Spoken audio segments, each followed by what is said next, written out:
남편이 죽던 날 저는 울지 않았습니다. 슬퍼서가 아니었습니다. 30년 만에 처음으로 숨을 쉴 수 있을 것 같았기 때문입니다. 그 긴 세월 동안 저는 단 한 번도 맞서지 못했습니다. 손이 날아와도 소리가 쏟아져도 저는 그저 버텼습니다. 오직 하나만 믿으면서 내 아들만은 다를 거라고, 내 아들만은 저런 사람이 되지 않을 거라고. 그런데 어느 날 밤 거실에서 들려온 소리 하나가 그 믿음을 산산이 부숴버렸습니다. 짝! 그 소리는 30년 전 제 뺨을 울리던 소리와 정확히 같았습니다. 저는 그 순간 더 이상 가만히 있지 않았습니다. 평생 단 한 번도 하지 못했던 일을 했습니다.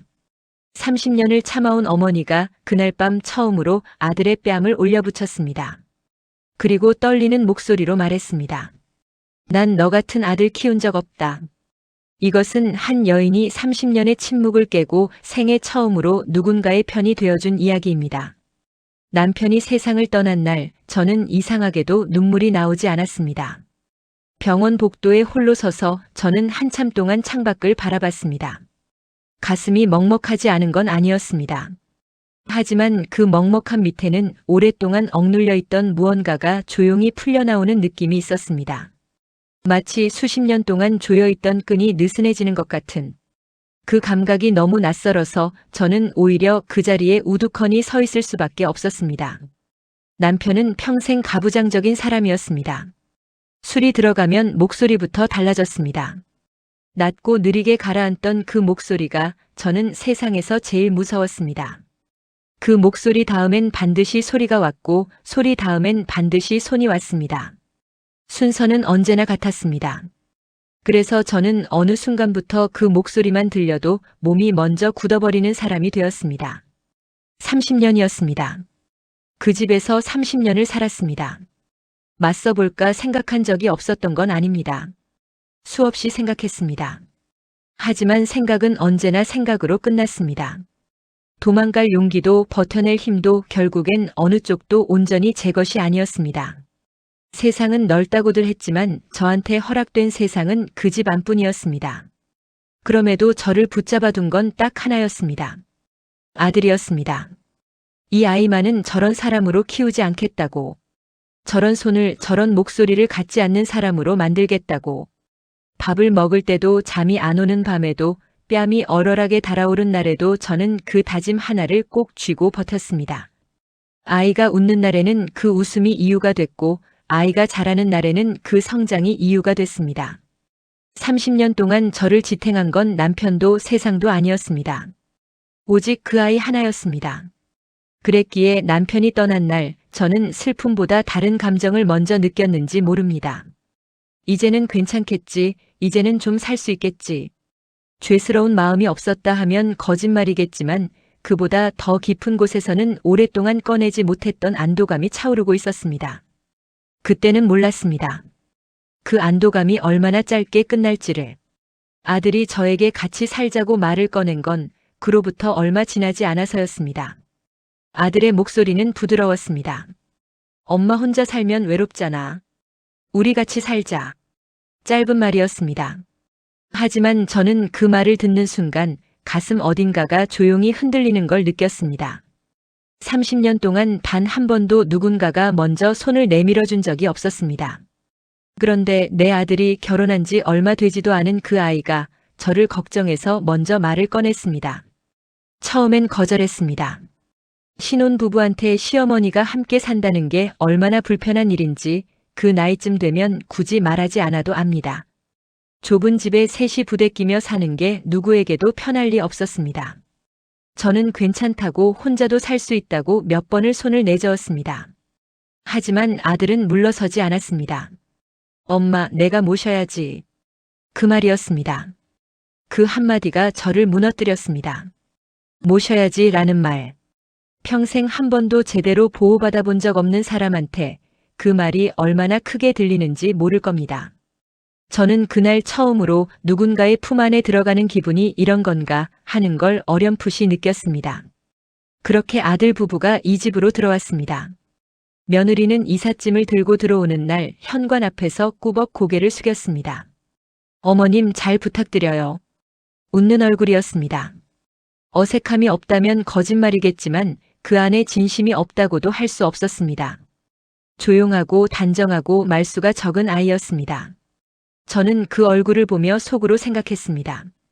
저 아이한테 불편함을 주지 말자. 내 집이지만 내 집처럼 굴지 말자. 처음 몇 달은 그랬습니다.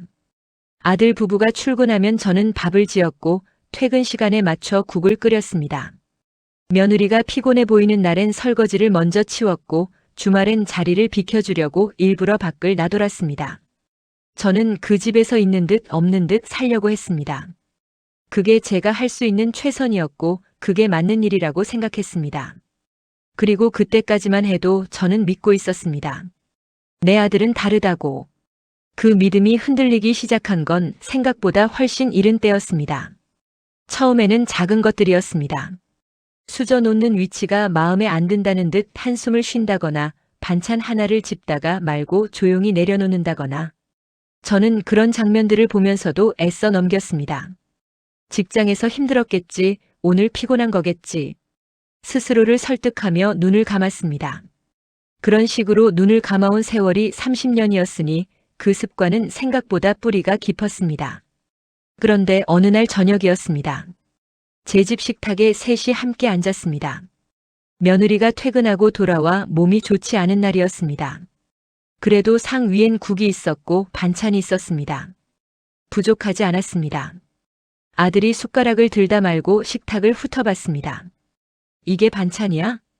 목소리가 낮게 깔렸습니다. 저는 그 순간 숨이 멈추는 것 같았습니다. 소리의 높낮이가 아니었습니다. 그 온도였습니다. 사람을 향한 것인지 상황을 향한 것인지 경계가 없는 차갑고 날이 선 그 온도. 저는 그걸 너무나 잘 알고 있었습니다. 이런 것도 제대로 못해? 며느리는 고개를 숙였습니다. 아무 말도 하지 않았습니다. 변명도 대꾸도 없이 그저 조용히 숟가락을 내려놓을 뿐이었습니다. 저는 조심스럽게 입을 열었습니다. 아들아, 그렇게 말하는 거 아니다. 그 말밖에 할 수 없었습니다. 더 강하게, 더 단호하게 말하고 싶었지만 목소리가 떨렸습니다. 30년 동안 눌려 살아온 사람의 목소리는 그렇게 쉽게 단단해지지 않습니다. 아들이 저를 쳐다봤습니다. 엄마는 가만히 있어. 그 눈빛이었습니다. 화가 난 눈이 아니었습니다. 당연하다는 듯, 익숙하다는 듯, 아무렇지 않게 내뱉는 눈빛. 저는 그 눈빛을 어디선가 본 적이 있었습니다. 아주 오래전부터. 죽은 남편의 눈빛이었습니다. 말투만이 아니었습니다. 숟가락을 내려놓는 방식, 상대를 바라보는 각도, 입술 끝이 내려앉는 모양까지. 어느 하나 다른 것이 없었습니다. 저는 그 자리에서 밥을 더 먹지 못했습니다. 30년 전으로 되돌아간 것 같은 그 기분에 몸이 먼저 굳어버렸습니다. 그날 이후 저는 점점 말수가 줄었습니다. 아들의 목소리 톤이 바뀌면 조용히 방으로 들어갔습니다. 하지만 방문을 닫아도 소리는 들렸습니다. 그리고 그 소리 다음에 찾아오는 고요함이 때로는 소리보다 더 무거웠습니다. 저는 그 고요함 속에서 며느리를 생각했습니다. 저 아이는 지금 어떤 표정을 하고 있을까? 며느리는 항상 괜찮다고 했습니다. 제가 눈치를 보며 물어볼 때마다 그 아이는 언제나 같은 말을 했습니다. 어머님 괜찮아요. 웃는 얼굴이었습니다. 하지만 저는 그 웃음이 어떤 종류의 웃음인지 알고 있었습니다. 웃어야 하기 때문에 웃는 얼굴. 괜찮지 않다는 걸 들키지 않으려고 애쓰는 얼굴. 30년 동안 제가 거울 앞에서 수없이 연습했던 바로 그 얼굴이었습니다. 처음 본 건 어느 오후였습니다. 아들이 외출하고 집안이 조용하던 날이었습니다. 며느리가 부엌에 서 있었습니다. 설거지를 하는 것도 아니고 무언가를 준비하는 것도 아니었습니다. 그냥 싱크대 앞에 서서 창밖을 바라보고 있었습니다. 저는 소리 없이 복도에 멈춰 섰습니다. 그때 며느리의 손이 천천히 올라왔습니다. 눈가를 닦는 손이었습니다. 저는 그 자리에서 발을 떼지 못했습니다. 들어가야 할지 모른 척해야 할지 한참을 망설이다 결국 조용히 방으로 돌아왔습니다. 그 아이가 누군가에게 들키고 싶지 않아서 혼자 울고 있다는 걸 저는 알고 있었습니다. 그 마음을 건드리는 게 도움이 아닐 수도 있다는 것도. 그런 장면을 저는 그 후로도 몇 번 더 봤습니다.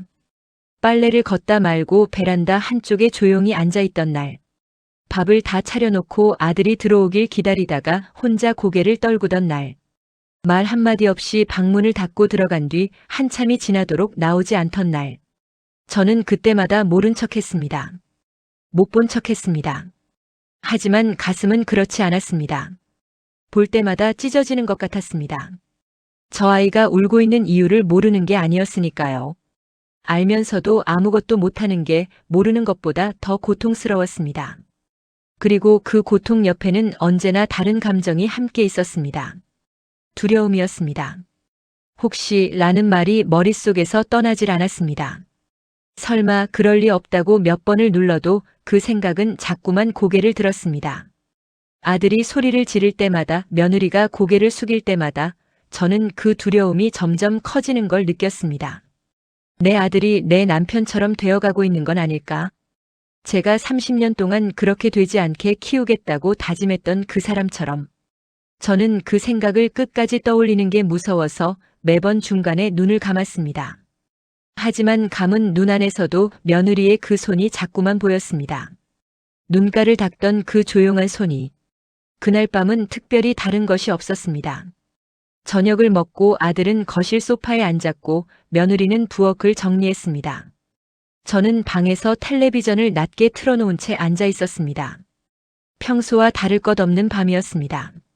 아니, 그렇게 보였습니다. 처음엔 낮은 소리였습니다. 아들의 목소리가 거실 쪽에서 들려왔습니다. 무슨 말인지 또렷하게 들리지는 않았지만 그 온도는 알 수 있었습니다. 저는 텔레비전 소리를 줄였습니다. 방문 너머로 소리가 점점 커졌습니다. 내가 돈 벌어오잖아. 저는 그 순간 자리에서 일어섰습니다. 가슴이 내려앉는 것 같았습니다. 그 목소리의 결이, 그 말이 나오기까지의 호흡이 저는 너무 잘 알고 있었습니다. 그 다음에 무엇이 오는지도.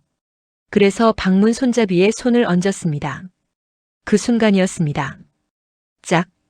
얇은 방문 하나를 사이에 두고 그 소리가 들렸습니다.